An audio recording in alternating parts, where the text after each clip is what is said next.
The cleaning lady was hired to clean a millionaire's mansion. But when she saw the basement, she started screaming.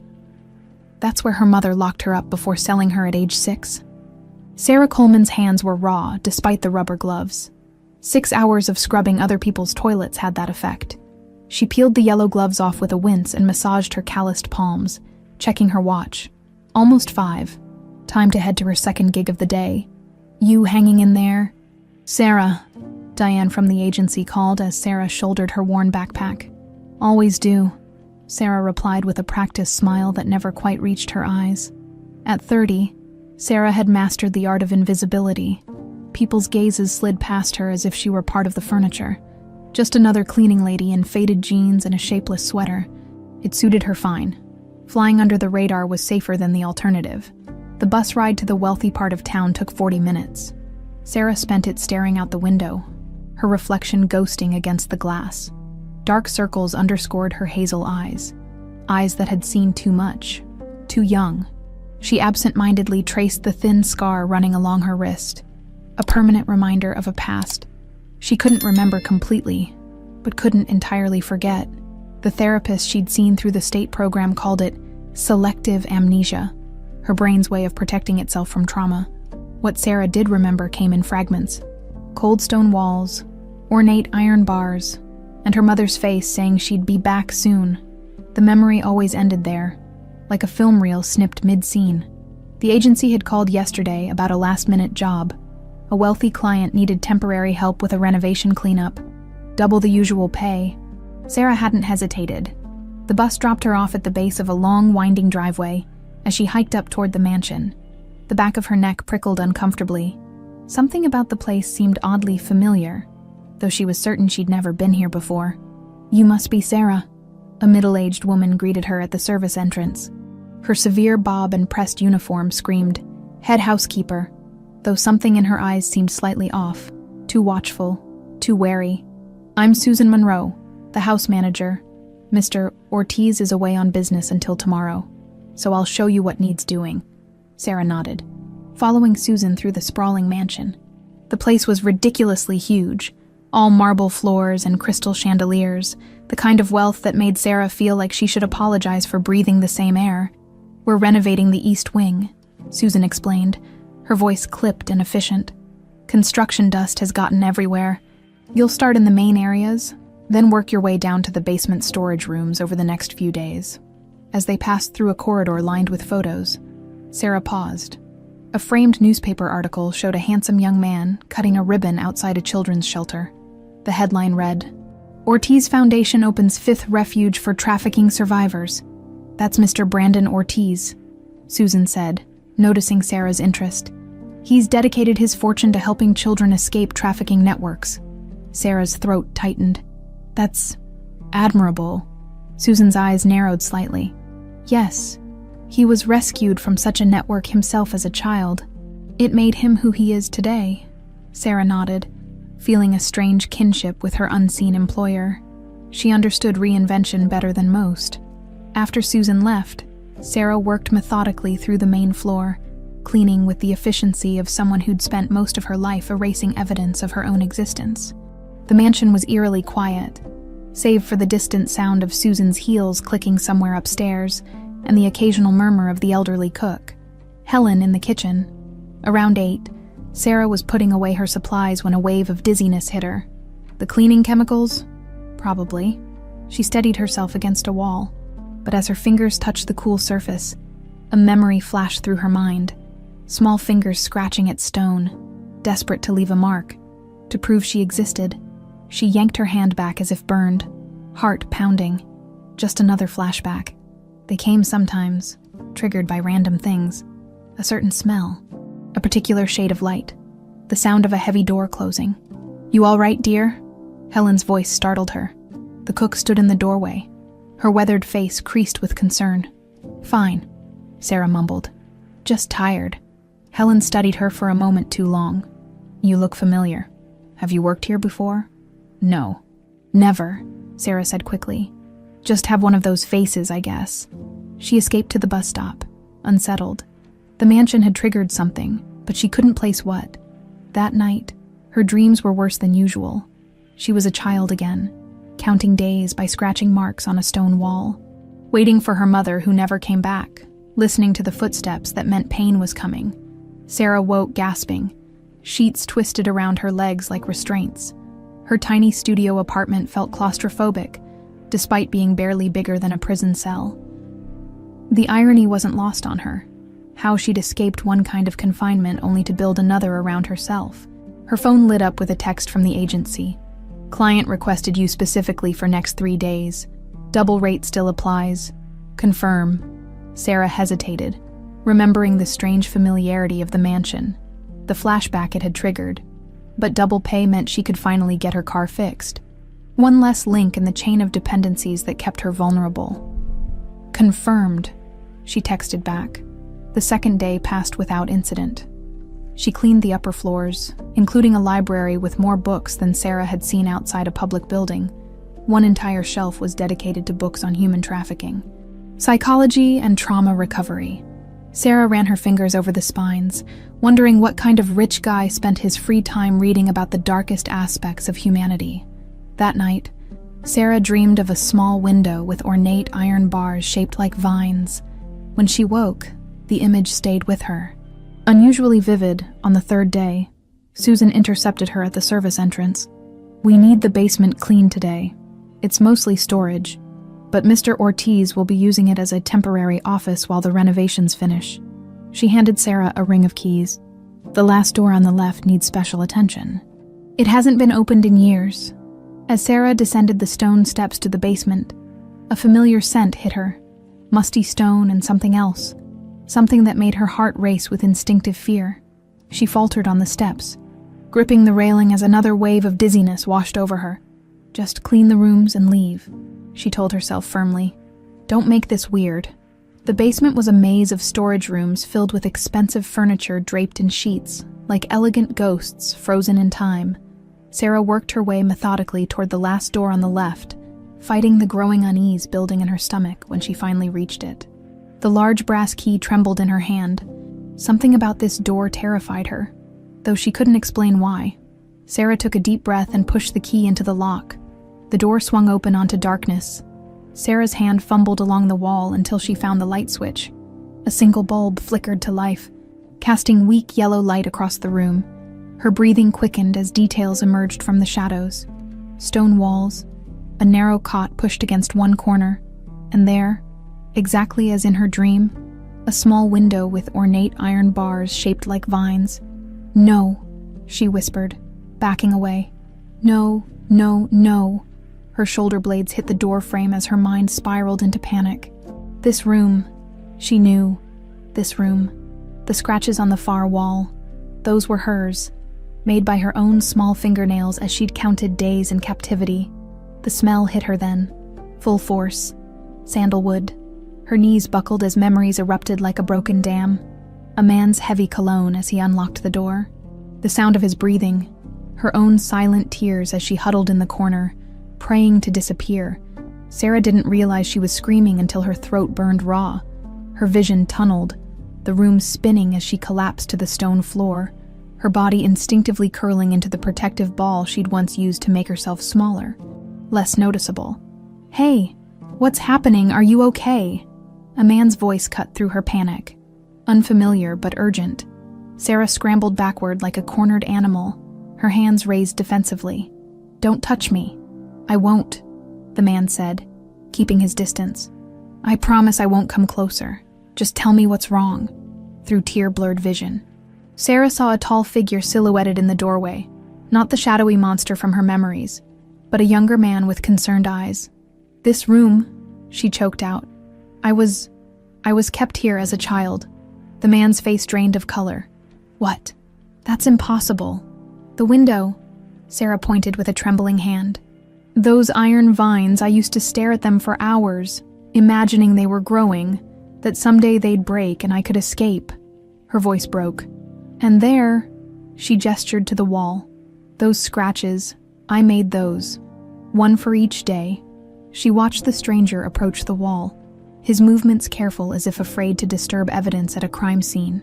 He ran his fingers over the crude markings, then turned back to her, visibly shaken. I'm Brandon Ortiz, he said quietly. This is my house, or at least it has been for the past 5 years. Sarah struggled to her feet, legs still unsteady. I need to leave. Wait, please. Brandon held up his hands. If what you're saying is true, I need to understand this. He hesitated. I bought this place after my adoptive father died. I never knew about anything like this. Before Sarah could respond, footsteps echoed on the stone stairs. Susan appeared in the doorway, her composed demeanor slipping when she saw them. Mr. Ortiz, I didn't expect you back until... Her eyes darted to Sarah, then to the room, widening in unmistakable panic. What's going on here? That's what I'm trying to figure out, Brandon said, his voice hardening. Sarah says she was kept prisoner in this room as a child. Susan's hand flew to her throat. That's absurd. This was just a storage room your father used it for wine storage before the proper cellar was built. Then explain the barred window, Brandon challenged. And these marks on the wall. Susan's gaze never met Sarah's directly. Old houses have all sorts of oddities, Mr. Ortiz. The window was likely for ventilation, and those marks could be from anything. Perhaps the previous owners kept dogs down here. Sarah's shock gave way to a slow-burning rage. Dogs don't scratch tallies. Susan's eyes flashed with something.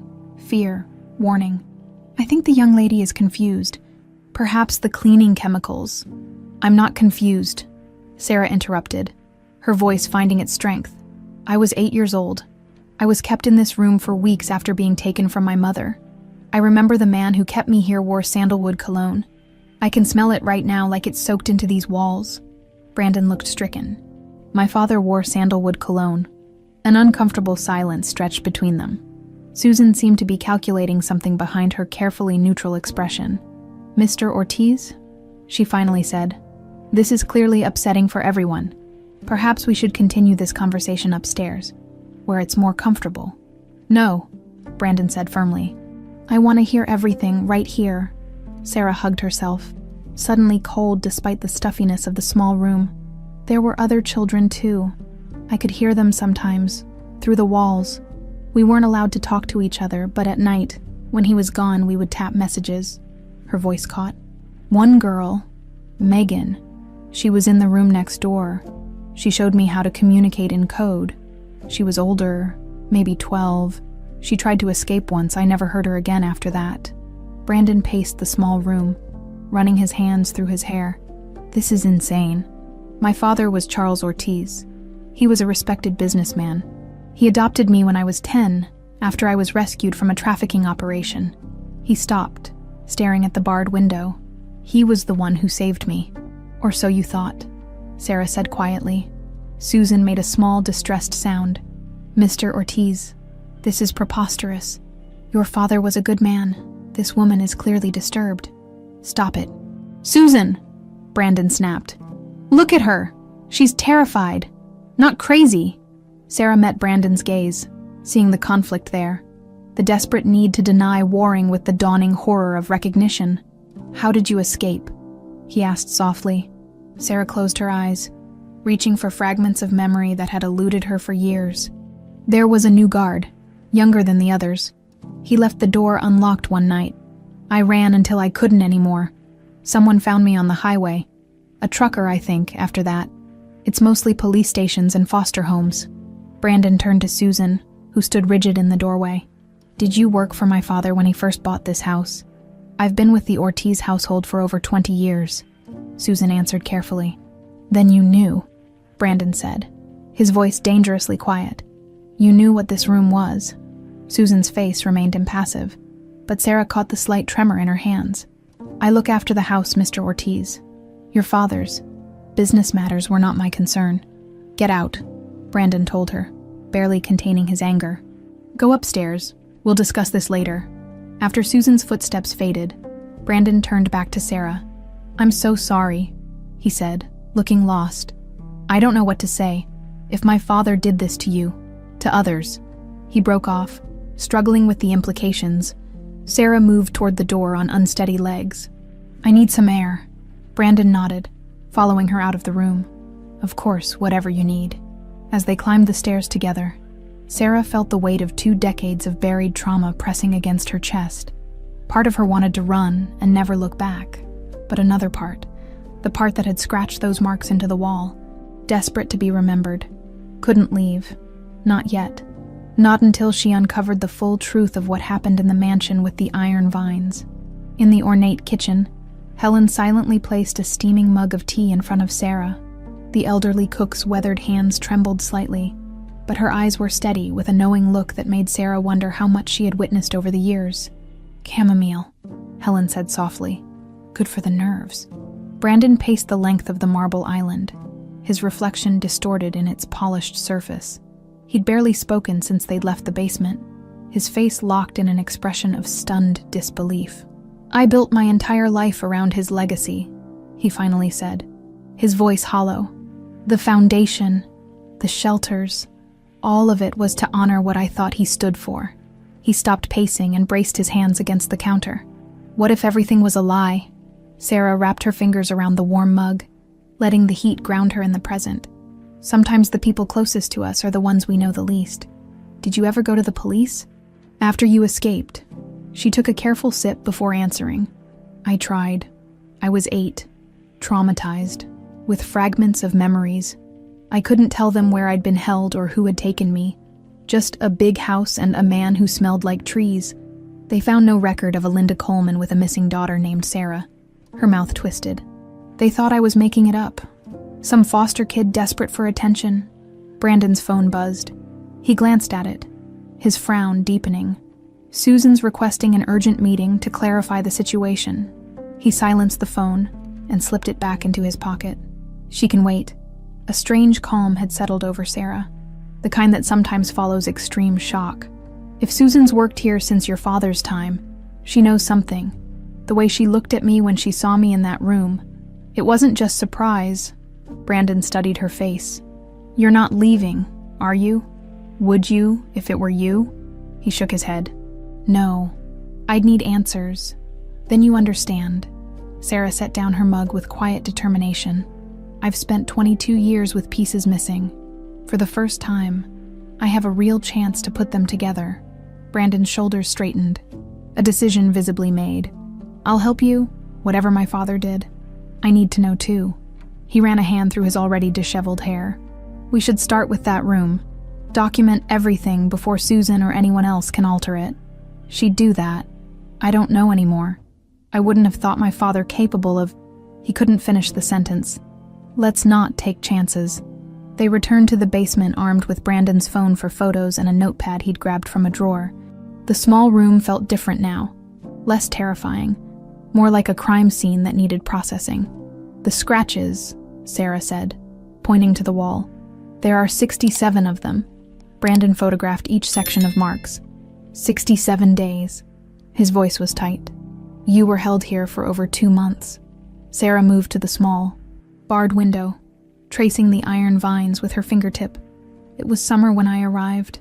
I remember because I could see lightning bugs through this window some nights." She closed her eyes, concentrating. But the trees were changing color towards the end. Fall. That could help establish a timeline. Brandon moved beside her, careful to maintain a respectful distance. "What else do you remember?" Sarah knelt by the cot, running her hand along the wall behind it. "There was a loose stone here, Megan, the girl next door. She told me about it. We passed tiny notes sometimes." Her fingers found a slight indentation. "Here." Brandon helped her press against the stone. It didn't budge at first, then gave way with a scrape. Behind it was a small hollow space, just big enough to hide a child's treasures. "There's something in here," Sarah said, her heart quickening. She reached in and pulled out a small, filthy scrap of fabric. It was a doll. I made it from a torn piece of pillowcase." Her voice broke. "I called her Hope." Brandon's expression softened with compassion. "May I?" he asked, gesturing to the hollow. Sarah nodded, moving aside. Brandon reached in, his longer arms able to probe deeper into the crevice. His fingers emerged with a folded piece of yellowed paper. "It wasn't mine," Sarah said, staring at it. "I never had paper or pencil." Brandon carefully unfolded it. Inside was a crude child's drawing of 2 stick figures holding hands. Below, in shaky block letters, were the words, "Sarah plus Megan friends." Megan must have left it for you, Brandon said quietly. Sarah took the paper with trembling hands, a sob catching in her throat. I thought I'd made her up. Sometimes, when the memories are so fragmented, you don't know what's real anymore. Now you have proof. Brandon's phone buzzed again. He checked it with an irritated glance. Susan, again. She's upstairs with her bags packed, saying she needs to take a leave of absence for family reasons. She's running, Sarah said sharply. We can't let her leave. They hurried upstairs to find Susan in the grand foyer, a small suitcase at her feet. The housekeeper's usually impeccable appearance was slightly disheveled, her eyes darting nervously between them. Mr. Ortiz, I've served your family faithfully for over 20 years. I need to attend to my sister in Phoenix. She's quite ill. That's funny, Brandon said coldly. In the 5 years I've known you, you've never mentioned a sister. Susan's lips thinned. There are many things we haven't discussed about our personal lives, like the fact that you knew children were being held prisoner in the basement. Sarah stepped forward. You knew what was happening to us. You must have. Did you bring us food, clean up after us, look the other way? Susan's facade cracked slightly, fear bleeding through her composed expression. You don't understand anything about that time or what was at stake. Her hand tightened on her suitcase handle. I did what I had to do. You're not going anywhere, Brandon said firmly. Not until we get answers. Susan's eyes narrowed. You can't keep me here against my will, Mr. Ortiz. No, but I can call the police, Brandon countered. I'm sure they'd be very interested in what we found in the basement. And in your sudden urgent need to leave town. A tense silence stretched between them. Finally, Susan's shoulders sagged in defeat. Fine, she said tightly. But not here, in the study privately. Brandon shook his head. Whatever you have to say, you can say in front of Sarah. She's earned that much. Susan glanced at her watch, a gesture that struck Sarah as oddly specific. Very well, the study then, both of you. As they followed Susan down the hallway, Brandon leaned close to Sarah and whispered, I don't trust her. Neither do I, Sarah murmured back. She's hiding something bigger than just knowing about the room. The study was all leather and mahogany, a masculine sanctum designed to impress. Susan perched on the edge of a chair while Brandon and Sarah sat across from her on a leather sofa. I came to work for Charles Ortiz when I was very young, Susan began, her voice carefully controlled. I was in a vulnerable position. He offered me protection. Security. In exchange for what? Brandon pressed. Susan's eyes flicked to her watch again. In exchange for loyalty and discretion, your father, Charles, was a complicated man with powerful connections. I didn't ask questions about his business affairs. Trafficking children isn't a business affair, Sarah snapped. It's monstrous. Susan flinched as though struck. You don't think I know that? For the first time, raw emotion broke through her controlled exterior. But what could I have done? He owned me, just as surely as he owned this house. Brandon leaned forward, his eyes narrowing. Why do you keep checking your watch? Are you expecting someone? Before Susan could answer, the distant sound of a door closing echoed through the house, followed by Helen's voice raised in apparent greeting. Susan's expression shifted, relief washing over her features. That will be Mr. Whitmore, she said, suddenly composed again. Charles's attorney. I took the liberty of calling him when this situation developed. Brandon stood, anger flashing across his face.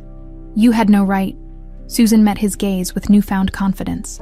On the contrary, Mr. Ortiz, I have every right. You see, there are protocols in place for exactly this scenario. Protocols your father established long ago. Sarah felt a chill crawl up her spine. Whatever game Susan was playing, the rules had just changed. Mr. Whitmore won't be joining us. Helen's voice rang out as she appeared in the doorway. The elderly cook stood with surprising authority, her slight frame somehow filling the space. In her hand was a set of car keys, which she dangled meaningfully. I told him Mr. Ortiz was out of the country and suggested he come back next week. He seemed quite confused about the urgent summons. The color drained from Susan's face. You had no right. I've worked in this house for 30 years. Helen cut in, her voice steely. I've served meals, cleaned messes, and kept my mouth shut. But I draw the line at watching you manipulate this boy again. She turned to Brandon. Your father's attorney is a snake. Whatever Susan told him to get him here, it wasn't the truth. Brandon looked between the two women, bewildered by this unexpected alliance. Helen, what do you know about all this? The cook's weathered face creased with sorrow. Enough to keep me awake at night for decades. She glanced at Sarah with something like recognition. I wasn't allowed in the basement ever, but I heard things, saw things sometimes when they thought no one was looking. Susan stood abruptly. This is absurd. Helen's an old woman with an overactive imagination. Then explain this, Helen interrupted, pulling a small leather-bound book from her apron pocket. I found it the day after your father died, Mr. Ortiz, hidden in his study behind that false panel where he kept his expensive scotch. Brandon took the journal with visible trepidation. What is it? Open it, Helen said simply. The book's pages were filled with columns of numbers, dates, and cryptic notations. Brandon flipped through it, his confusion evident. It's some kind of record, Sarah said, looking over his shoulder. Dates, transactions maybe. Susan made a sudden move toward the door, but Helen blocked her path with surprising agility. You're not going anywhere. Susan, not this time. You don't understand what you're doing, Susan hissed. There are people who will, what, kill me? Helen laughed bitterly. I'm 83 years old. I've already lived too long with what I know. Brandon continued studying the journal, his brow furrowed in concentration. Some of these are initials, I think, and these numbers could be... His voice faltered. Ages, prices. Sarah felt sick as understanding dawned. It's a ledger, for the children. The room fell silent as the implication settled over them. Brandon closed the book, his hands shaking slightly. We need to decipher this, he said finally. If my father was involved in trafficking, this could identify victims, maybe even the others in his network. Susan sank back into her chair, defeated. You have no idea what you're up against. Your father protected you from the truth, Brandon. Perhaps you should honor that. Honor, Brandon's voice rose. You think there's honor in what he did, in what he made me complicit in? He slammed the journal down on the desk. My foundation has helped hundreds of trafficking survivors, all while sitting on the very fortune that came from their suffering. Sarah placed a steadying hand on Brandon's arm. This ledger could help us find them. The real way to honor survivors is to bring them justice. Brandon took a deep breath, visibly calming himself. You're right. He turned to Helen. We'll need your help decoding this and keeping an eye on Susan. Helen nodded grimly. I've been watching Susan for years. Don't worry about that. They moved to the library, a vast room lined with bookshelves that reached the ceiling. Brandon spread the journal open on a large oak table, while Sarah pulled up a chair beside him. My father was meticulous, Brandon said, studying the entries. Everything is organized by date, but the rest is clearly in some kind of code. Sarah pointed to a recurring symbol that appeared next to certain entries. This mark. It looks like a vine. It's next to some of the names or initials, but not others. A designation of some kind, Brandon speculated. He flipped forward several pages. Wait, here's an entry from June 1995.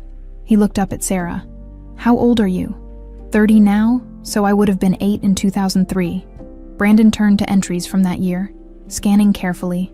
Here, August 2003, SC, 8, special interest, 75K. Could that be you? Sarah's throat constricted. SC, Sarah Coleman. Brandon continued reading. There's a vine symbol next to your entry, and another note, RH, request, hold indefinitely. RH, Sarah repeated, the initials stirring something in her memory. The man who came most often, the one who wasn't your father. I think he had red hair. Richard Hargrove, Brandon whispered, genuine horror crossing his face. He was my father's business partner. He still sits on the board of my foundation. Sarah felt the room tilt slightly. He's still out there, free. Not just free, respected, wealthy. Brandon's jaw clenched. He was at my side when we opened the last shelter, smiling for the cameras, talking about the tragedy of human trafficking. Helen brought them coffee and sandwiches as they worked. The afternoon stretching into evening, they created a makeshift system, cross-referencing dates and symbols, gradually piecing together the horrifying scope of Charles Ortiz's operation. The vine symbol, Brandon said after hours of work. "I think it indicates children kept here, in this house. The others were probably sent elsewhere." Sarah rubbed her tired eyes. "There are so many entries, dozens just in the year I was here. Over 2 decades of records," Brandon said quietly. "Hundreds of children." Susan remained isolated in a guest room. Under Helen's watchful eye, Brandon had confiscated her phone, finding multiple calls to numbers without names, just initials that matched some in the ledger. As midnight approached, Sarah's attention caught on a specific entry. BO 10, acquisition reversed, special project. She looked up at Brandon. BO Brandon Ortiz. This is dated just before your adoption. Brandon stared at the entry, his face ashen. That's impossible. My father rescued me from a trafficking ring in Colombia. There was paperwork, a whole official process. Paperwork can be falsified by people with enough power, Sarah said gently. Brandon pushed away from the table abruptly, pacing the room. No, that can't be right. Why would he traffic me and then adopt me? Sarah had no answer, but an uncomfortable theory was forming in her mind, one too terrible to voice yet without more evidence. There's something else we need to check, she said instead. The room next to mine, where Megan was kept. We never looked there. Brandon nodded, clearly relieved to have a tangible action to take. You're right. Let's go. The basement was even more oppressive at night. They moved past Sarah's former prison to the next door. It was locked, but Brandon had the master key. The door swung open to reveal a room nearly identical to Sarah's. Same cot, same barred window, same stone walls. Brandon shone his phone's flashlight across the room, illuminating scratches on the wall similar to those in Sarah's room. But among the tally marks were words, etched deeply into the stone. They lie Charles the Monster Brandon. Not son. Look in attic. Brandon not son. Brandon read aloud, his voice hollow. What does that mean? Sarah's eyes were fixed on the last line. The attic. We need to check the attic. As they turned to leave, something glinted in the flashlight beam. Something wedged between the cot and the wall. Brandon reached down and pulled out a small metal object. It's a key, he said, examining it. Old, but not for any door in this house that I know of. Sarah took it, turning it over in her palm. A memory surfaced. Megan's voice, whispering through the wall. If we ever get out, look for the box with the butterfly. That's where the truth is. I think I know what this opens, Sarah said. We need to find a box with a butterfly. Brandon pocketed the key. First, the attic, then we find that box. As they climbed the stairs back to the main house, Sarah felt a growing certainty that whatever they discovered next would shatter what remained of Brandon's world, and possibly remake her own. The mansion fell quiet as midnight passed. Helen had finally retired to her quarters after securing Susan in a guest room. The door locked from outside. Sarah and Brandon huddled at the kitchen island, planning their next move over cups of strong coffee. The attic spans the entire east wing, Brandon explained, pulling up a floor plan on his tablet. I've only been up there a few times. Mostly storage, old furniture, seasonal decorations. Sarah studied the blueprint. Is there any part you haven't explored? Brandon zoomed in on the far corner. This section has a separate access point, a narrow staircase behind a door in the third-floor hallway. I always assumed it was just more storage. That's where we need to look, Sarah said decisively. They moved through the sleeping house like ghosts, their footsteps muffled by plush carpeting. The third-floor hallway was lined with doors to unused guest rooms, their brass handles gleaming in the dim light. Here, Brandon whispered, stopping before a narrow door that looked like a linen closet. The key turned with a resistant screech. A tight spiral staircase twisted upward into darkness. Brandon went first, illuminating the way with his phone's flashlight. The stairs creaked ominously with each step. The attic air was thick with dust and neglect. Brandon located a light switch, and a single bulb cast weak yellow light across the space. Unlike the rest of the immaculate mansion, this area seemed forgotten. Cobwebs draped from exposed rafters, and sheets covered bulky furniture shapes. It would take days to search everything, Sarah murmured, surveying the cluttered space. Then, we focus on that section. Brandon pointed to the far corner, where the roof sloped down to meet the floor. Unlike the rest of the attic, This area seemed deliberately arranged. Stacked boxes creating a wall that sealed off the corner from view, they began moving boxes. Working silently side by side, the physical labor felt good to Sarah, a tangible problem she could solve with her hands, unlike the murky mysteries of her past. "Wait," Brandon said suddenly, pointing to the floorboards they'd exposed. "These are different." He was right. While most of the attic had unfinished pine planks, this section featured polished hardwood, as if it belonged to a different room entirely. "There's a seam here," Sarah said, tracing a thin line that formed a large rectangle in the floor. "I think it's a trap door." Brandon knelt beside her, his fingers searching for a handle. "There's no latch, no visible way to open it." Sarah sat back on her heels. "That's because it's not meant to be opened from this side." She examined the surrounding floorboards. "Look for anything unusual. A knot in the wood, a discolored plank." Brandon moved methodically around the perimeter, tapping and pressing.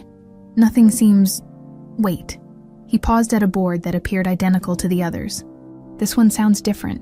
He pressed down on one end, and the opposite end lifted slightly. "A lever mechanism," Sarah said. "Press it all the way." Brandon applied firm pressure. With a soft click, a section of the trapdoor rose about an inch. Together, they lifted it, revealing a hidden staircase descending into darkness. "A secret room within a secret room," Brandon muttered. "My father was nothing if not thorough." The stairs led to a small windowless space directly beneath the attic. Unlike the dusty storage above, this room was clinically clean. Metal filing cabinets lined one wall, a desk with a computer occupied another, and a large corkboard dominated the third, covered with maps and photographs. "This is it," Sarah whispered. "The control center." Brandon stood frozen in the doorway, his face a mask of disbelief. "My father built all this right above my bedroom. All those years while I slept. He was up here." Sarah approached the corkboard, her heart hammering. Dozens of photographs were pinned there. Children of various ages, some candid shots, some posed for what looked like school pictures. Red lines connected some photos to locations on a map of the United States. "His network," she said softly. "All these children." Brandon moved to the filing cabinets, pulling open a drawer. Inside were folders labeled with initials and dates. "It's all here. Records of every transaction, every child." His voice cracked. "How could I not have known?" Sarah's attention caught on a photo near the center of the board. A girl about 8 years old with blonde hair and pigtails, standing in front of a modest apartment building. With trembling fingers, she unpinned it. "That's me," she whispered. "Outside our apartment in Cincinnati before I was taken." She turned the photo over. Written on the back was, "SC, Mother, Linda Coleman. Suitable acquisition." "They were watching you," Brandon said. "Planning it." Sarah returned to the photo board, scanning the faces more carefully. These children were targeted, not randomly snatched. Look at the notes. Family situations, routines, vulnerabilities. Brandon had moved to the computer, an older model covered in dust. "I doubt this still works. But the hard drive might be salvageable." While he examined the computer, Sarah continued her search, opening drawers in the desk. In the bottom drawer, partially hidden beneath stationery, she found a small wooden box with a butterfly inlaid in mother of pearl on its lid. "Brandon?" she called, her pulse quickening. "I found it, the butterfly box." He joined her as she placed it on the desk. The keyhole was tarnished with age, but the key from the basement room slid in perfectly. The lock turned with a satisfying click. Inside lay a stack of documents and a manila envelope.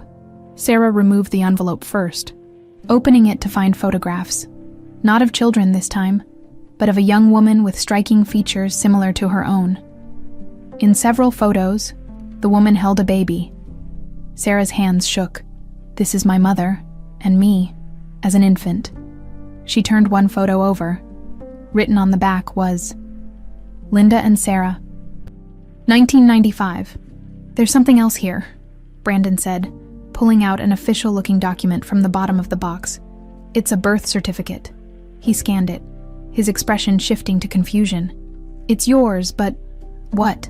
Sarah pressed. "The father's name." Brandon looked up, his eyes wide. It says Charles Ortiz. The room seemed to tilt around Sarah as the implications hit her. No, that's not possible. Charles Ortiz was my adoptive father, Brandon finished. But according to this, he was your biological father. Sarah sank into the desk chair, the document clutched in her hand. He was the monster who kept me prisoner, who trafficked me. How could he be my father? Brandon continued sorting through the papers, his movements increasingly agitated. There's more. Medical records, DNA tests. He stopped suddenly, staring at a document in his hands. Sarah, look at this. It was another birth certificate, dated 2 years after hers. The mother's name was Linda Coleman. The father's name was Charles Ortiz, and the child's name was Brandon James Coleman. This can't be right, Brandon whispered. I was adopted from Colombia. I have the papers. False papers, Sarah said. The terrible theory she'd been forming now confirmed. Brandon, I think we're siblings. Half siblings at least, he corrected automatically, still staring at the birth certificate. But why would he separate us? Why keep you prisoner and adopt me? Sarah rifled through more papers until she found a handwritten letter in faded ink. It's from my mother, our mother, she read aloud.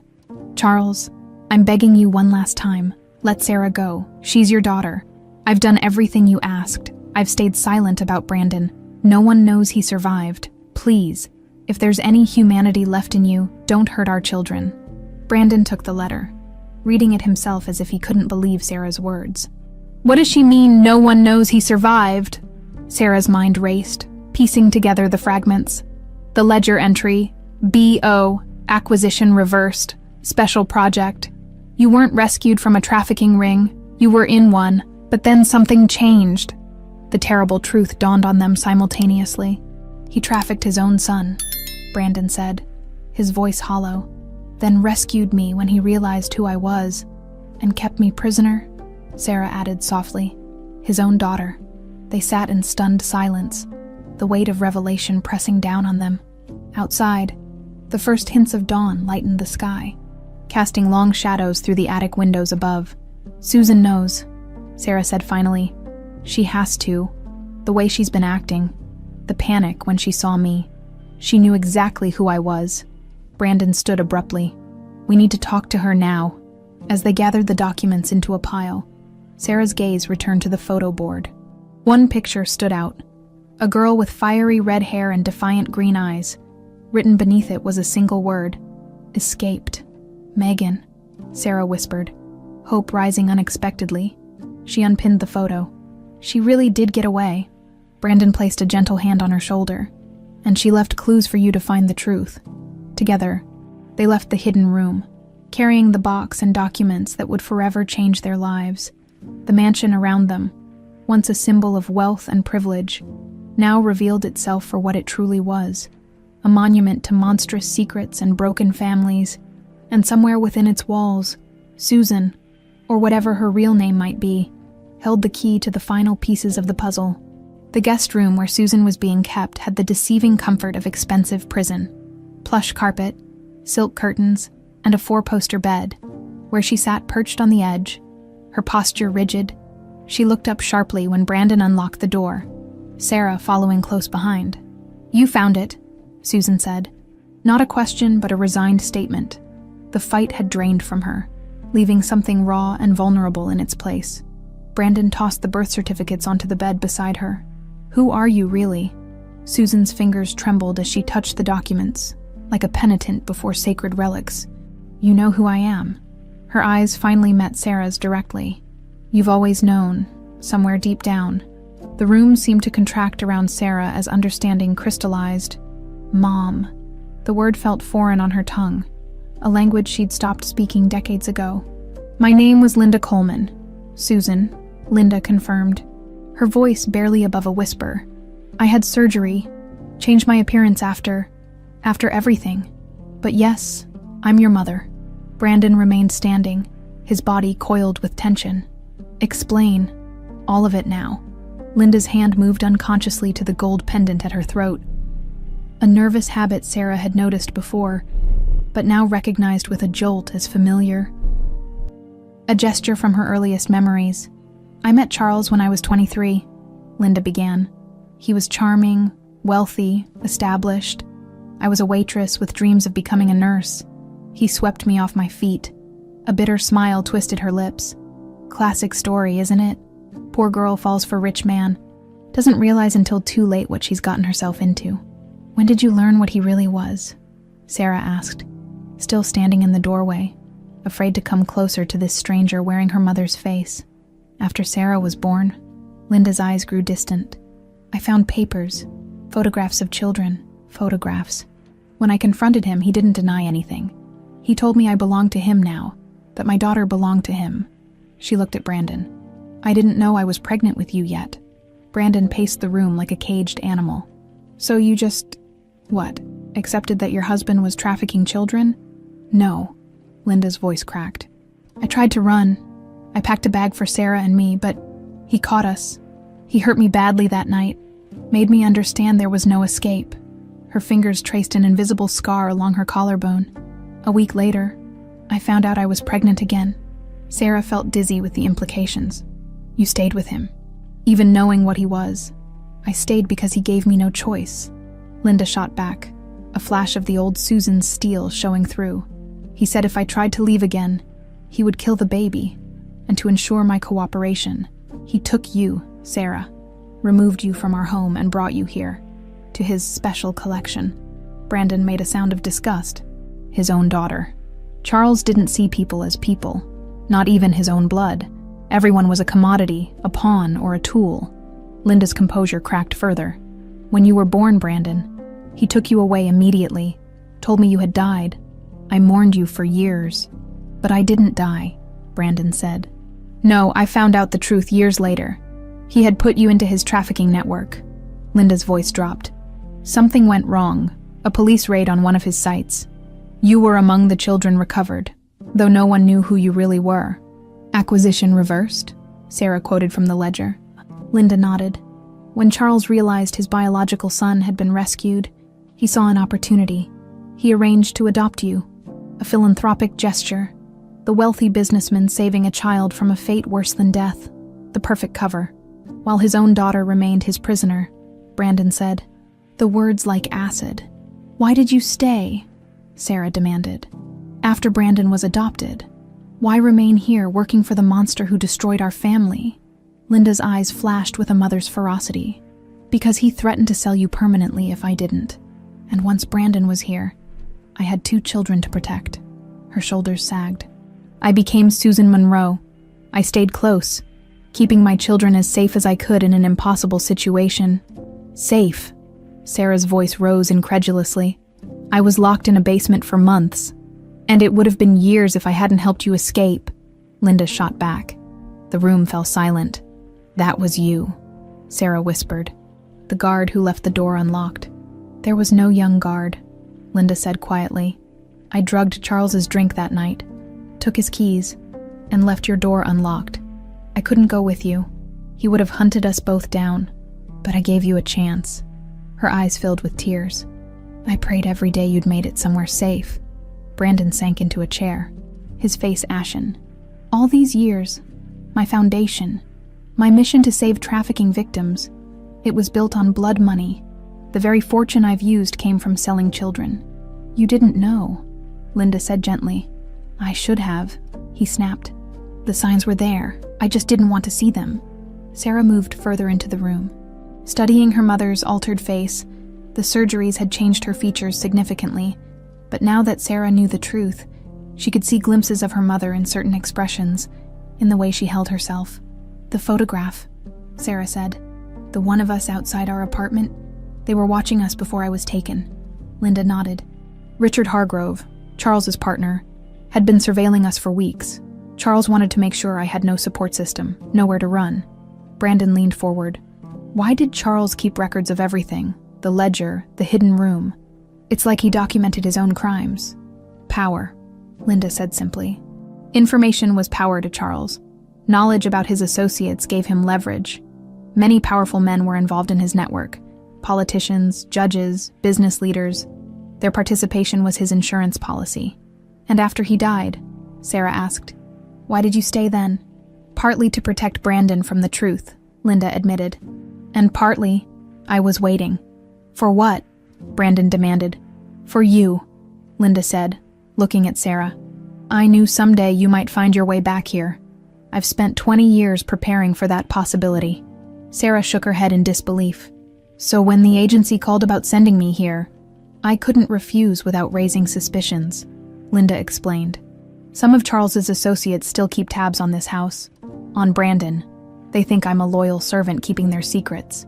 Who else knows? Brandon asked. About our true relationship. About my father's operation. Helen knows some, not all. Richard Hargrove knows everything. He was Charles's right hand. There are others in the network whose names are in that hidden room. Linda's voice hardened. Powerful people who would kill to keep these secrets buried. Sarah moved to the window, watching the sunrise paint the manicured grounds. Gold, the beautiful estate now seemed like an elaborate facade, a pretty shell concealing rot. What do we do now? She asked, turning back to face her newfound family. Her brother she'd never known, and the mother who had both abandoned and saved her. We have evidence, Brandon said firmly. The ledger, the documents, the hidden room. We go to the authorities. Linda laughed, a hollow sound. You think the local police aren't on the payroll, or that a judge won't bury this case? Charles's network runs deep, Brandon. It survived his death for a reason. Then we find someone we can trust, Sarah insisted. Federal authorities, journalists, someone outside the local power structure. A noise from downstairs interrupted them. The distant sound of breaking glass. Linda froze, her eyes widening in alarm. They're here, she whispered. Who? Brandon demanded. Hargrove's security team. Linda stood quickly, moving to the door. They must have been alerted when you accessed the hidden room. There are silent alarms, security protocols I don't even know about. Sarah felt her hard-won courage begin to crack. They're coming for us. Linda's face transformed, the meek housekeeper vanishing as a mother's protective instinct took over. Get the evidence. There's a tunnel from the basement to the neighboring property. We need to move now. As they hurried from the room, Sarah caught Linda's arm. Why should we trust you? After everything, Linda met her daughter's gaze unflinchingly. Because despite everything, I never stopped being your mother. And mothers protect their children, even when the choices are impossible. The sound of heavy footsteps echoed from the main staircase. We don't have time for a family therapy session, Brandon hissed, already moving toward the back stairs. We need to go. As Sarah followed, she realized they had crossed an invisible threshold. Whatever came next, the carefully constructed lies of the past had crumbled. All that remained was the raw, uncomfortable truth, and the question of what they would build from its ruins. They moved through the mansion's hidden veins, service corridors and back staircases designed to keep the help invisible. Linda led the way with the confident steps of someone who had spent decades memorizing escape routes. What about Helen? Sarah whispered as they descended toward the kitchen.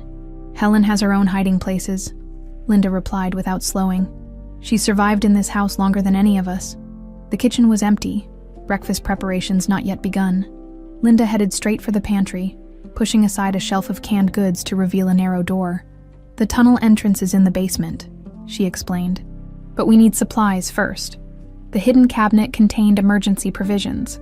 Flashlights, water bottles, a first aid kit, and most surprisingly, a handgun that Linda tucked into her waistband without hesitation.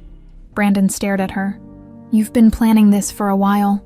Since the day Charles died, Linda confirmed, handing them each a flashlight. When you inherited everything, I knew it was just a matter of time before the truth surfaced. The sounds of systematic searching grew louder above them. Heavy footsteps, doors being opened, muffled voices. Who exactly are these people? Sarah asked as they moved toward the basement stairs. Former military, mostly. Richard calls them his security consultants. But they're glorified cleanup crew.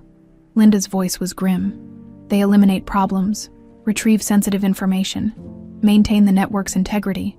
The basement felt different now. Not a place of childhood terror, but the first step toward escape. Linda moved confidently to a wine rack at the far end, one Sarah hadn't noticed before. With practiced ease, she removed bottles from a specific pattern, revealing a keypad. She entered a code, and the entire rack slid sideways with a soft hydraulic hiss. Charles wasn't the only one with secrets, she said at Brandon's surprised expression. I've had 20 years to learn this house's hidden pathways. The tunnel beyond was surprisingly modern, concrete lined with emergency lighting that activated as they entered. Linda sealed the entrance behind them.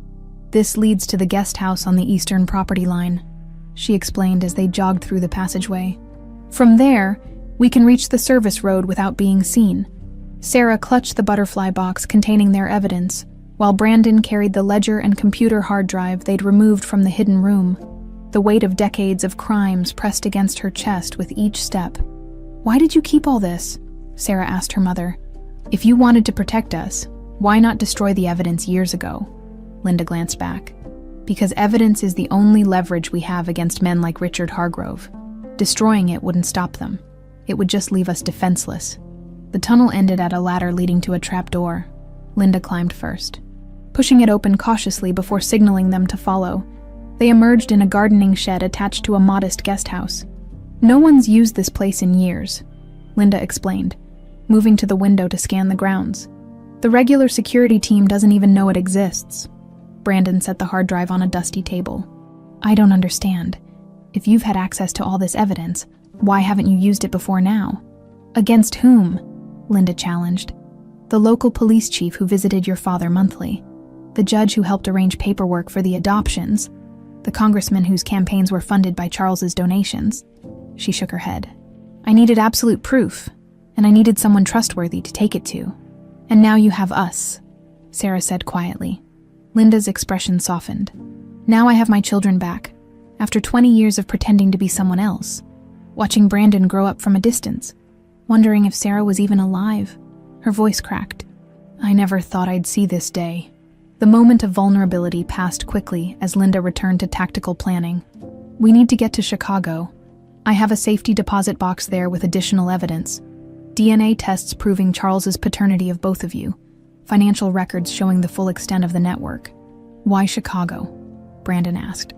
Because that's where federal agent Whitaker is based, Linda replied. He's been investigating Richard Hargrove for years, but he's never had enough evidence to move against someone so powerful. He's the only law enforcement contact I trust. Sarah struggled to reconcile this strategic, resourceful woman with the frightened mother from her fragments of memory. How do you know him? I've been anonymously feeding him information for years, Linda admitted. Small pieces, nothing that would lead back to us. Building his trust slowly. Brandon paced the small room. I have to process all this. My entire life has been a lie. My mission, my foundation. Everything I've built has been on a false premise. He turned to Linda, anger flashing in his eyes. Why didn't you tell me the truth when my father died? Why keep up this charade? Because Charles's death didn't end the threat, Linda said firmly. If anything, it made Richard Hargrove more dangerous. He needed to believe that you remained ignorant, that I remained loyal. So you let me continue working alongside my father's co-conspirator. Brandon's voice rose. Do you know how many fundraisers I've hosted with Richard by my side? How many times I've welcomed him into my home, into my confidence? I did what I thought was necessary to keep you safe, Linda replied, not backing down. Would knowing the truth earlier have changed anything? Or would it have just put you in danger before we had enough evidence to protect ourselves? That wasn't your decision to make. It was the only decision I could make, Linda shot back. I'd already lost Sarah. I couldn't lose you too. Sarah stepped between them. This isn't helping. We need to focus on getting to Chicago with the evidence. Brandon's jaw worked as he struggled to contain his anger, but he nodded. You're right. Recriminations can wait. Linda moved to a cabinet, retrieving car keys. There's an unmarked vehicle in the shed behind this cottage. We'll take back roads to minimize security camera exposure. As Linda outlined their route, Sarah studied her brother's face. The revelation of their true relationship had fundamentally altered how she saw him. Hours ago, there had been a different kind of connection forming between them, something that now made her stomach twist with discomfort. Brandon caught her gaze. What is it? Nothing, she said quickly. Just processing everything. Understanding crossed his face. Yeah, it's a lot. He hesitated. For what it's worth, I'm glad you're my sister, even with everything else. Finding you feels like finding a missing piece of myself." The simple honesty of his statement broke through Sarah's carefully maintained walls. Tears threatened for the first time since this nightmare began. "I always wondered if I had family somewhere." Real family. Linda watched their exchange with pained longing. A mother witnessing a connection she'd been denied for decades. She turned away, busying herself with preparations, giving them space for this fragile new understanding. "We should move soon," she said finally. "Richard's men will figure out we've fled the main house and expand their search," as they prepared to leave. Sarah touched the butterfly box containing the evidence of their shattered past. "What happens after Chicago? After we expose the network?" Neither Linda nor Brandon had an answer ready. "One step at a time," Brandon said finally. "First, we get justice for all the children in that ledger." Linda's expression hardened with resolve. "And then Richard Hargrove and everyone connected to him pays for what they've done." Sarah nodded, finding unexpected strength in her newfound family. 3 survivors bound not just by blood, but by a shared mission to expose the darkness that had shaped them all as they slipped out into the early morning light. Sarah cast one last glance at the mansion looming against the sky. For the first time, she saw it clearly, not as a house of horrors, but as a fortress whose secrets were finally crumbling. And leading the charge against it were the very people it had tried to destroy. The unmarked sedan hugged the back roads as Linda drove with practiced precision. Sarah sat beside her in the passenger seat, the butterfly box clutched tightly on her lap, while Brandon monitored the road behind them from the back seat. The countryside blurred past. Rolling fields and scattered farmhouses bathed in the soft glow of early morning. "I don't see any pursuit," Brandon said, lowering his binoculars. "But that doesn't mean they're not tracking us somehow." Linda nodded grimly. "Richard has resources we can't imagine. We need to assume we're being followed." Sarah's phone buzzed with an incoming call. The screen displayed agency. Diane checking in about her next assignment. "Should I answer?" she asked. "No," Linda replied immediately. "Throw it out the window. They can track it." "All our phones," Brandon agreed, already powering his down and removing the battery. "And my watch too. It has GPS." They discarded their electronics along different stretches of road, a digital breadcrumb trail leading nowhere. The car fell into silence, each passenger lost in private reckonings with the truth. "I don't understand one thing," Sarah said finally. "If Charles was willing to traffic his own children, why did he keep it a secret? Why bother with the elaborate adoption story for Brandon?" Linda's hands tightened on the steering wheel. "Appearances. Charles built his entire public persona around respectability. Human trafficking was profitable, but it had to remain his shadow business. And the perfect cover for a trafficker is a philanthropist dedicated to fighting trafficking," Brandon added bitterly. No one would suspect the man opening shelters for rescued children. They stopped at a rural gas station to refuel and change vehicles. Linda had cash and identification documents hidden in the car's spare tire well, remnants of an escape plan decades in the making. "We'll take the pickup truck," she directed, nodding toward an older model Ford with faded paint. "The keys are under the front seat. It belongs to an old friend who owes me a favor." As Brandon filled the truck's tank, Sarah helped Linda transfer their supplies. "There's something you're not telling us," Sarah said quietly, watching her mother's face. "Something about where we're going." Linda paused, her expression unreadable. "The safety deposit box in Chicago contains more than just evidence against Richard's network." "What else?" "Insurance," Linda said simply. "A last resort if everything else fails." Before Sarah could press further, Brandon returned from paying cash for the gas. "We should move." The clerk was asking too many questions. They abandoned the sedan behind the station and continued northward in the pickup. The radio reported unusual police activity near Brandon's estate, a security incident that authorities were investigating. No mention of the 3 people fleeing with evidence that could bring down some of the most powerful men in the state. An hour into their journey, Linda suddenly veered onto a dirt access road, cutting the headlights. "What's wrong?" Brandon asked, instantly alert. "Helicopter." Linda pointed to the distant thrum now becoming audible. "Could be nothing, but we can't risk it." They waited in tense silence as the aircraft passed overhead, its searchlight scanning the main road. Only after the sound faded did Linda ease the truck back onto their route. "They're searching for us actively," she said, her voice tight. "We need to change plans. They'll be watching the highways to Chicago." "What's the alternative?" Sarah asked. "My friend Martha has a lake house about 30 miles from here. We can regroup there. Maybe find another route." The detour took them through increasingly remote terrain, past small lakes dotted with fishing cabins and vacation homes. Linda navigated from memory, taking unmarked turns that seemed indistinguishable from the surrounding forest. "Almost there," she murmured as they bumped down an overgrown driveway. "Martha only uses this place in summer. We should have it too." She slammed on the brakes ahead. Parked in front of a modest cabin was a black SUV with tinted windows. "Back up," Brandon hissed. "Now." Linda threw the truck into reverse, but before she could turn around, the SUV's doors opened. 3 men emerged, weapons visible at their sides. "Drive," Sarah yelled. Linda floored the accelerator, swerving around the SUV in a spray of gravel. Gunshots cracked through the air as bullets pinged against the truck's metal frame. "How did they find us?" Brandon shouted, ducking below window level. "Martha!"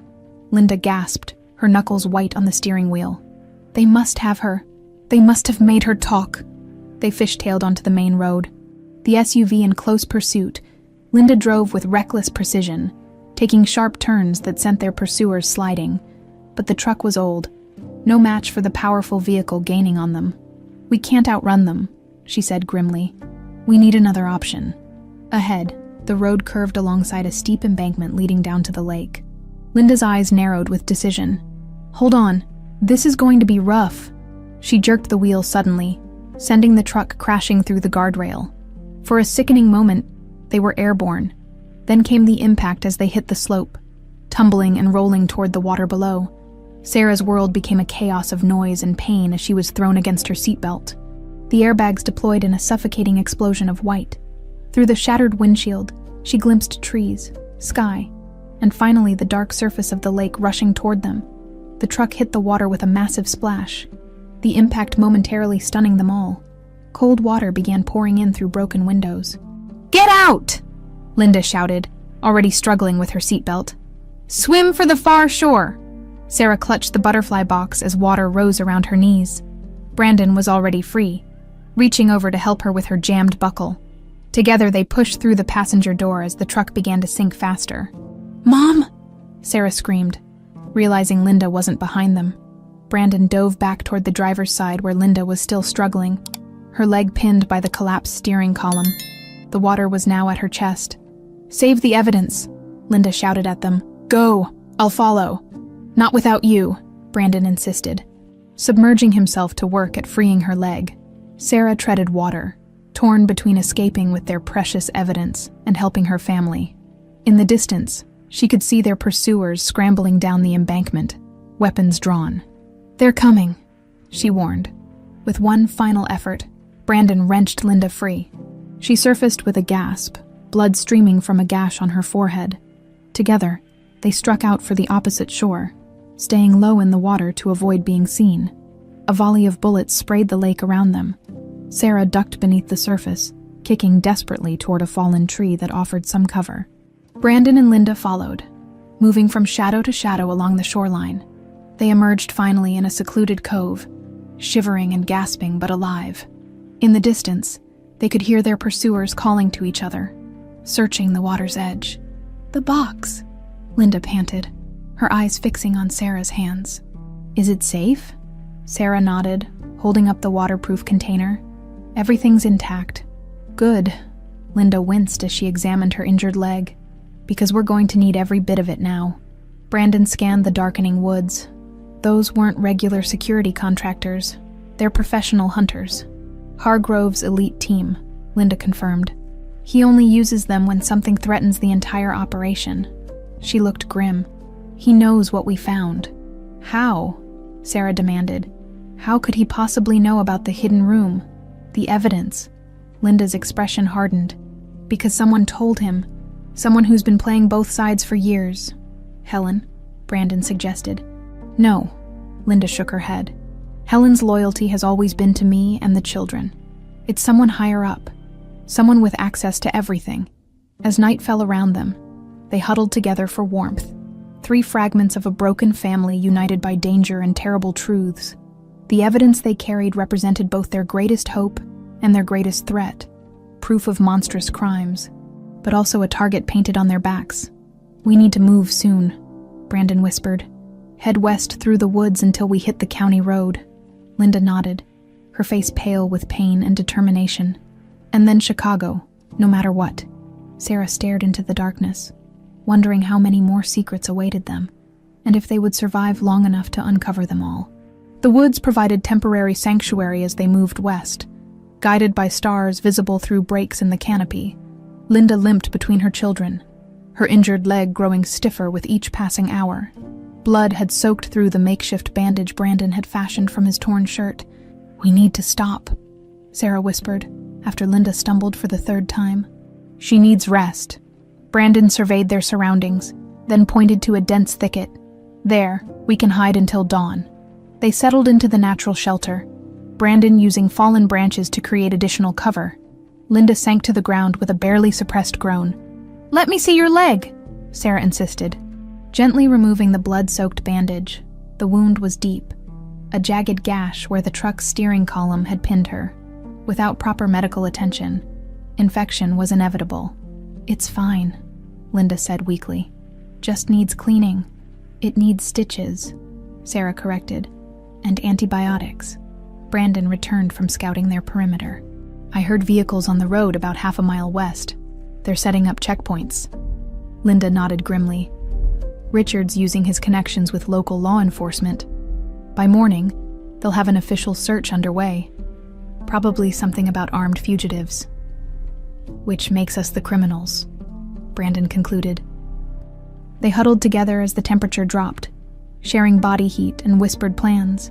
The butterfly box, their only hope for vindication, remained clutched tightly in Sarah's arms. "In the safety deposit box," Linda said during a moment of relative clarity. "There's a USB drive with recordings." Charles was paranoid, recorded every meeting in his study, including meetings with his trafficking partners, Brandon guessed. Linda nodded. Years of evidence, names, dates, transactions, everything needed to bring down the entire network. "If we can get to it," Sarah said. "We will." Linda's determination shone through her pain. "Tomorrow, we find transportation, then Chicago." As Linda drifted into fitful sleep, Sarah and Brandon kept watch, sitting back to back at the entrance to their makeshift shelter. "I still can't believe it," Brandon said softly. "Everything I thought I knew about myself, about my purpose, it was all built on lies." "Not all of it," Sarah countered. "The work you've done helping trafficking survivors, that's real. Your compassion is real." Brandon was silent for a long moment. "I keep thinking about all the children in that ledger. How many other families were destroyed like ours?" "Too many," Sarah said. "But that's why we're doing this, for all of them." Dawn broke with disorienting fog that both concealed their position and complicated navigation. Linda's condition had deteriorated overnight, her skin hot with fever, her breathing labored. "We need to get her to a doctor," Sarah insisted. "And lead Hargrove's men straight to us," Brandon challenged. "They'll be watching hospitals, clinics, anywhere we might seek help." "Then what do you suggest?" "We just let her die out here." Before Brandon could respond, a distant sound cut through their argument. Dogs barking, the unmistakable sound of a search party. "They're tracking us," Linda whispered, struggling to sit up. "You both need to go. Take the evidence and leave me." "Not happening," Sarah said firmly. "Listen to me." Linda gripped her daughter's wrist with surprising strength. "I'm slowing you down. The evidence is what matters. It's the only way to stop them permanently." Brandon shook his head. "We're not separating. We'll find another way." The barking grew louder. Linda's eyes filled with desperate urgency. "There is no other way," she insisted. "I've lived with these secrets for 20 years. Let me do this one thing right." Sarah felt tears threatening. "After all this time, you think I'm going to lose you again?" Linda cupped her daughter's face gently. "You never lost me, Sarah, even when we were apart. I was always your mother." Her gaze shifted to include Brandon. "I was always fighting for both of you, in the only ways I could." A branch snapped nearby. Close. Too close. The dogs were closing in. "Go!"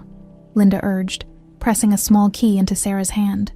Safety deposit box, 247, Chicago Mercantile Bank. Downtown branch. The password for the USB is forgiveness, all lowercase. Brandon looked tortured. Mom, go. Linda pushed him away. I'll lead them in the opposite direction. Buy you time. With a mother's authority that brooked no argument, she forced them into motion. Sarah felt Brandon's hand close around her arm, pulling her away as Linda drew the handgun from her waistband. I love you both, Linda called softly after them.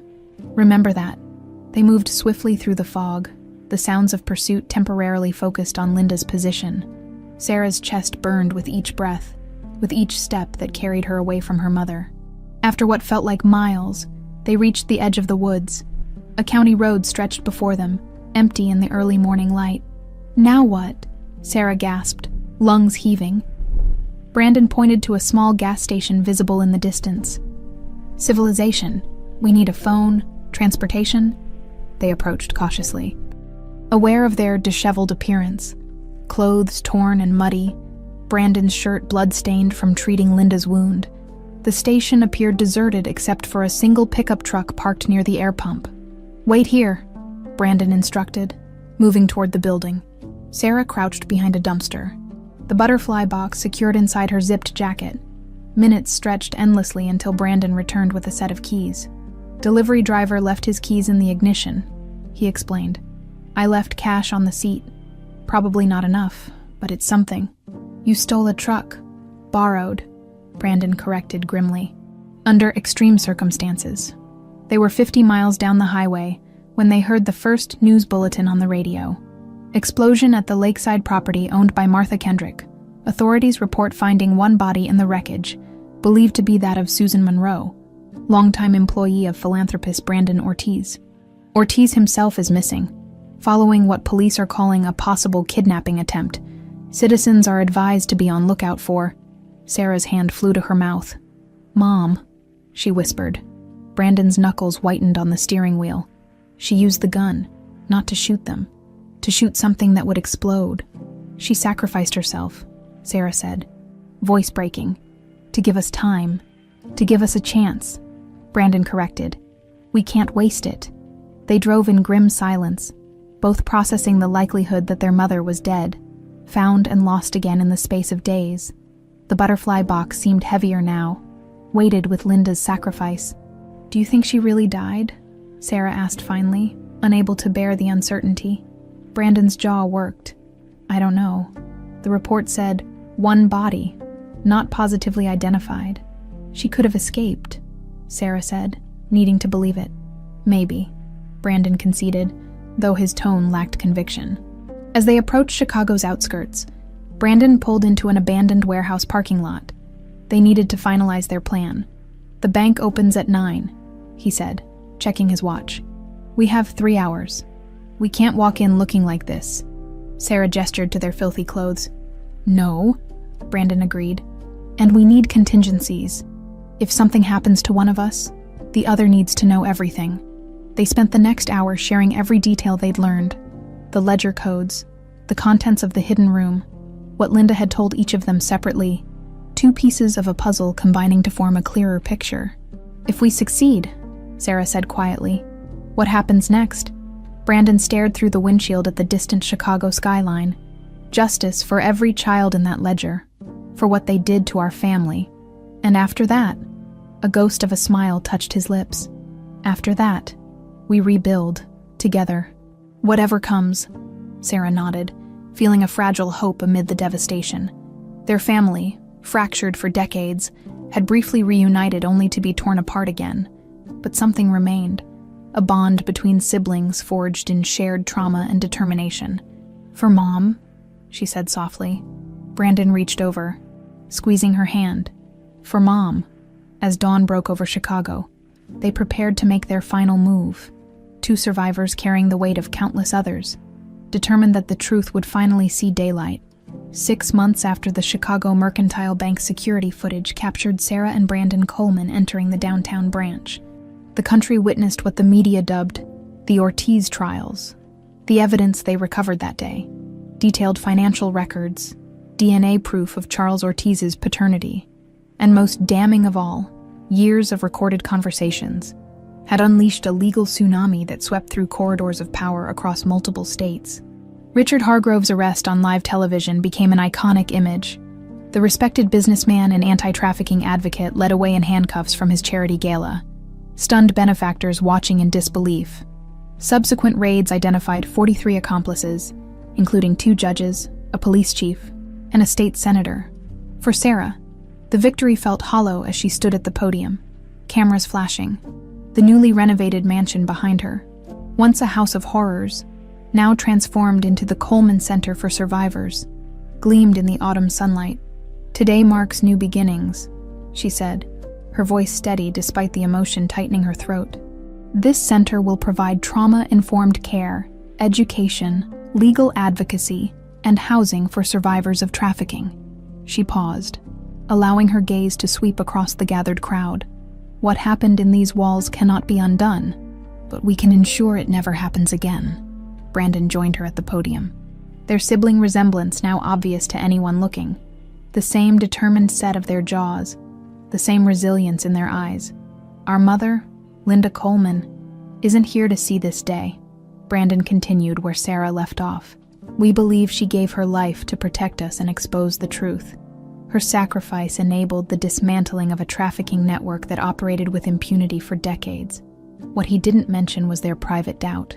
The fact that Linda's body, recovered from the explosion site, had been too badly damaged for conclusive identification.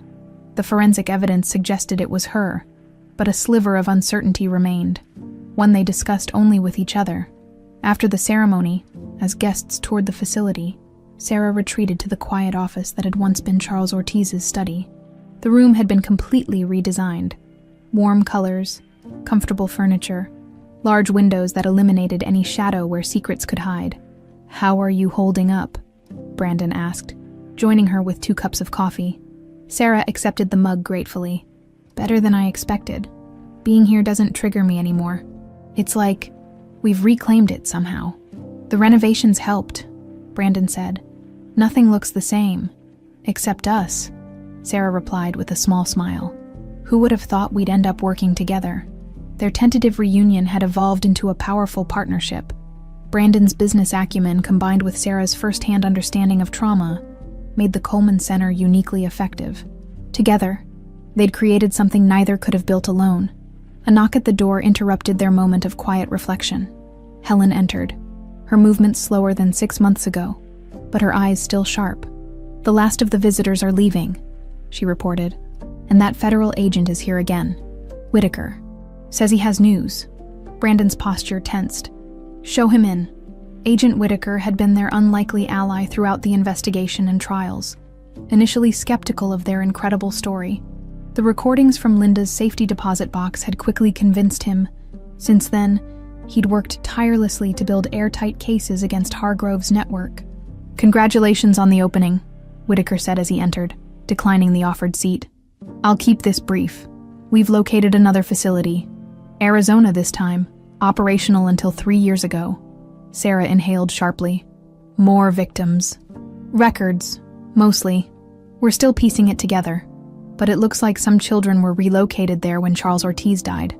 Richard apparently continued the operation at a reduced scale." "How many?" Brandon asked, his voice tight. "Dozens, potentially. We're working to identify them now." Whitaker shifted, uncomfortable with what came next. "There's something else. Among the records, we found information about a girl who was held here the same time as you. Sarah. Her case number matches the one you mentioned." "Megan," Sarah whispered. Whitaker nodded. "Megan Walsh. According to their records, she escaped during transport. They never recaptured her." Hope fluttered in Sarah's chest. "She really did get away." "More than that," Whitaker continued. "She's alive. We found her. Or rather, she found us after the news broke about the trials. She's been living under an assumed name, working as a prosecutor, specializing in crimes against children." Sarah gripped the edge of her desk, emotions threatening to overwhelm her. "Where is she now?" "Outside. Actually, she wanted to see the center. And you, if you're ready." Brandon touched Sarah's shoulder. "You want me to stay?" Sarah shook her head, straightening her spine. No, this one's mine. Whitaker left to bring in their visitor. Sarah moved to the window, watching fallen leaves dance across the lawn where children would soon play in safety. The transformation of this place mirrored her own. Pain repurposed into purpose, trauma into strength. The door opened again. Sarah turned to face a woman with silver-streaked red hair and unmistakable green eyes. Older, certainly, but with the same defiant spark Sarah remembered through the wall of their adjoining cells. "Sarah Coleman," Megan said, her voice catching. "You grew up?" "So did you," Sarah replied, moving forward as if drawn by gravity. "I go by Meredith now, Meredith King, have for almost 20 years. They stood facing each other, two survivors of the same nightmare, separated by time, but connected by something deeper than their shared past. "You left me clues," Sarah said. "The message in your cell, the key to the butterfly box. You knew I'd come back someday." Megan, Meredith, nodded. "I escaped during transport, but I couldn't get you out too. They separated us too quickly. I promised myself that if I survived, I'd leave breadcrumbs for anyone who came looking." Her eyes grew haunted. "I've been hunting them my whole adult life, from inside the system, building cases, gathering evidence, waiting for the right moment. Were you involved in the investigation before we came forward?" "Peripherally. I couldn't show my hand too early. They had people everywhere." She managed a fierce smile. "But I made sure Agent Whitaker got certain anonymous tips over the years." Brandon returned with coffee for their visitor, and for the next hour they exchanged stories. Meredith's escape and reinvention, her careful vigilance and strategic career choices, all leading to this moment of convergence. "What now?" Sarah asked finally. "After all these years of looking over your shoulder?" Meredith considered the question. "Now I can finally use my real name in court when I prosecute these bastards." Her eyes gleamed with righteous fire. "And help you identify the others who were here. There are still survivors out there who don't know they're finally safe." As evening fell, the 3 survivors walked the renovated grounds. Tomorrow would bring new challenges. More survivors to locate, more perpetrators to bring to justice, more healing to facilitate. But tonight, they allowed themselves to acknowledge how far they'd come. "I have something for you," Meredith said. Reaching into her bag, she withdrew a photograph, faded, creased, but recognizable. 2 young girls with arms around each other's shoulders, smiling despite the circumstances. "We took this in the back of the transport van. One of the guards was kind, or careless. He let us sit together, gave us candy." Sarah accepted the photo with trembling hands. "I don't remember this. Trauma does that," Meredith said gently. "Fragments the memories. But I remembered for both of us." As they stood there, silhouettes against the sunset, Sarah's phone buzzed with a text message from an unknown number. The center had received dozens of such messages since its opening. Survivors reaching out, seeking connection. She glanced down, expecting another request for information, but the message contained just 5 words that made her blood freeze. "The girl in red lives." Sarah looked up sharply, scanning the gathering darkness beyond the center's gates. For a moment, she thought she glimpsed a figure watching them, a woman with familiar eyes, her hair now completely gray. Then the shape melted into the shadows, leaving Sarah wondering if hope had created an illusion. "What is it?" Brandon asked, noticing her expression. Sarah showed him the message, watching understanding dawn in his eyes. "Could it be?" he whispered. "I don't know," Sarah admitted. "But I'm going to find out." Meredith looked between them, confused. "Another survivor," Sarah explained. "Someone we thought was lost forever." As they returned to the warmth of the center, Sarah felt something shift within her, the final piece of a puzzle falling into place. Whether the message came from their mother or from another survivor using Linda's code phrase, the effect was the same. The cycle of secrets had been broken. Light had finally penetrated decades of darkness, and in that light, healing, not just for the Coleman siblings, but for all the children whose names had been reduced to initials in a monster's ledger, could finally begin.